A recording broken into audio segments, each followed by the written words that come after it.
नमस्कार मित्रांनो. आज आपण सातारा जिल्ह्याच्या विकासाशी, रोजगाराशी आणि भविष्यातील औद्योगिक प्रगतीशी संबंधित एका अत्यंत महत्त्वाच्या विषयावर चर्चा करणार आहोत. सातारा शहरालगत आणि मुंबई बेंगलोर राष्ट्रीय महामार्गाच्या जवळ असलेली सातारा MIDC एकेकाळी जिल्ह्याच्या औद्योगिक विकासाचं प्रतीक मानली जात होती. महाराष्ट्र स्कूटरसारखे मोठे उद्योग येथे कार्यरत होते. हजारो कुटुंबाचा उदरनिर्वाह या औद्योगिक क्षेत्रावर अवलंबून होता. परंतु गेल्या काही वर्षात परिस्थिती पूर्णपणे बदललेली आहे. मोठमोठे उद्योग बंद पडले. अनेक कंपन्यांनी आपला व्यवसाय इतर जिल्ह्यांकडे वळवला आणि आज सातारा MIDC मधील अनेक प्लॉट ओस पडलेले आहे. प्रश्न असा आहे की या परिस्थितीसाठी जबाबदार कोण? शासनाने पुरेशा प्रमाणात प्रयत्न केले नाहीत का? की स्थानिक नेतृत्वाने उद्योग टिकवून ठेवण्यासाठी आवश्यक पाठपुरावा केलेला नाही? काही काळापासून अशी चर्चा होत आहे की साताऱ्यातील काही उद्योग इतर जिल्ह्यामध्ये वळवले गेले. काहींनी त्याबाबत आरोपही केले. मात्र केवळ आरोप करून प्रश्न सुटणार नाही. वास्तविकता अशी आहे की सातारा MIDC आजही अपेक्षित वेगाने विकसित झालेली दिसत नाही. दुसरीकडे शिरवळ आणि खंडाळा MIDC कडे पाहिलं तर वेगळं चित्र दिसतं. हे दोन्ही उद्योग क्षेत्र ही महामार्गालगतच आहेत. नवीन उद्योग येत आहेत, गुंतवणूक वाढत आहे आणि रोजगाराच्या संधी निर्माण होत आहेत. मग प्रश्न निर्माण होतो की सातारा मागे का पडला? आज परिस्थिती अशी आहे की जुनी MIDC पूर्ण क्षमतेने कार्यरत नाही. अनेक जागा रिकाम्या आहेत. तरीही देगाव, वरणे, निगडी परिसरात नवीन MIDC साठी मोठ्या प्रमाणावर शेतकऱ्यांच्या जमिनी संपादित केल्या जात आहेत. परंतु या नव्या MIDC मध्ये उद्योग येणार, कोणते व्यवसाय येणार आहेत? आणि सर्वात महत्त्वाचं म्हणजे त्या जमिनीचा खरोखर औद्योगिक विकासासाठी उपयोग होणार आहे की केवळ जमीन व्यवहारासाठी? स्थानिक पातळीवर अशी चर्चा आहे की MIDCच्या नावाखाली काही प्रभावशाली लोक मोठ्या प्रमाणावर जमिनी खरेदी करत आहेत. परिणामी जमिनाचे दर इतके वाढले आहेत की प्रत्यक्षात उद्योग सुरू करू इच्छिणाऱ्या उद्योजकांसाठी जागा घेणं कठीण झालंय. खरा उद्योगपती आणि रोजगार निर्माण करणारा उद्योजक बाजूला पडतो, तर मग जमीन गुंतवणूकदार पुढे येतात. अशी परिस्थिती निर्माण होत असल्याची भावना अनेक नागरिक व्यक्त करत होते. याशिवाय साताऱ्यासमोर आणखी काही मूलभूत प्रश्न आहेत.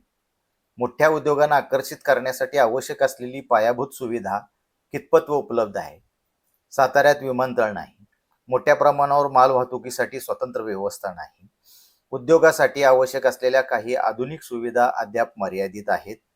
अशा परिस्थितीत बाहेरून येणारा उद्योग साताऱ्याशी निवड का करेल? हा प्रश्न विचारण्याची गरज आहे. विशेष म्हणजे अलीकडेच पुणे जिल्ह्यातील देशातील सर्वात मोठी औद्योगिक केंद्रापैकी एक असलेली चाकण MIDCच्या संदर्भात महत्त्वाची माहिती समोर आली. खराब रस्ते, मोठमोठे खड्डे, वाढती वाहतूक कोंडी आणि वारंवार होणारे अपघात यामुळे चाकणमधील अनेक उद्योगपती त्रस्त झाले आहेत.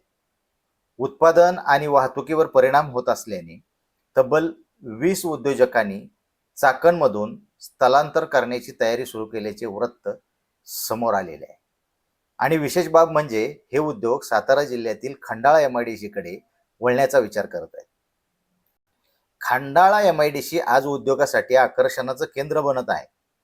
राष्ट्रीय महामार्गालगतचे स्थान, चांगली कनेक्टिव्हिटी, उपलब्ध जागा आणि विस्तारांच्या संधी यामुळे अनेक उद्योगपती येथे गुंतवणूक उत्सुक आहेत.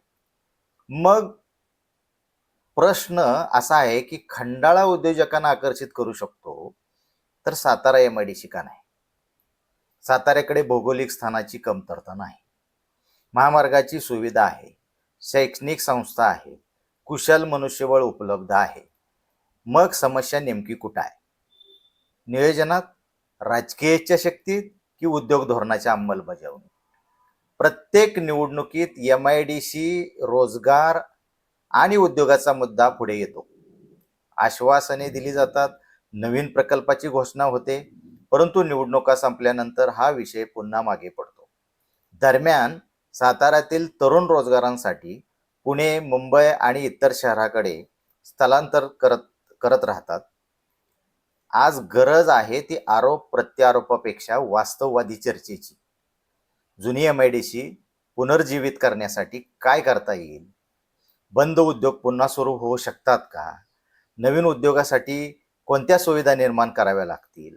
आणि सर्वात महत्त्वाचं म्हणजे शेतकऱ्याच्या जमिनी संपादित करण्यापूर्वी विद्यमान औद्योगिक क्षेत्राचा पूर्ण क्षमतेने वापर का होत नाही? या प्रश्नाची उत्तरं शोधण्याची वेळ आता आलेली आहे. कारण MIDC म्हणजे फक्त जमीन नाही. MIDC म्हणजे रोजगार आहे. MIDC म्हणजे स्थानिक अर्थव्यवस्था आहे. आणि MIDC म्हणजे साताऱ्याच्या भविष्यातील विकासाचा पाया आहे. या विषयाबाबत तुमचं मत काय आहे? सातारा MIDCच्या अधोगतीसाठी नेमके कोण जबाबदार आहे? आणि साताऱ्यात मोठे उद्योग आणण्यासाठी काय केलं पाहिजे? तुमचं मत कमेंटमध्ये नक्की लिहा. व्हिडिओ आवडला असेल तर लाईक करा, शेअर करा आणि सातारा स्टोरी चॅनलला सबस्क्राईब करायला विसरू नका. धन्यवाद.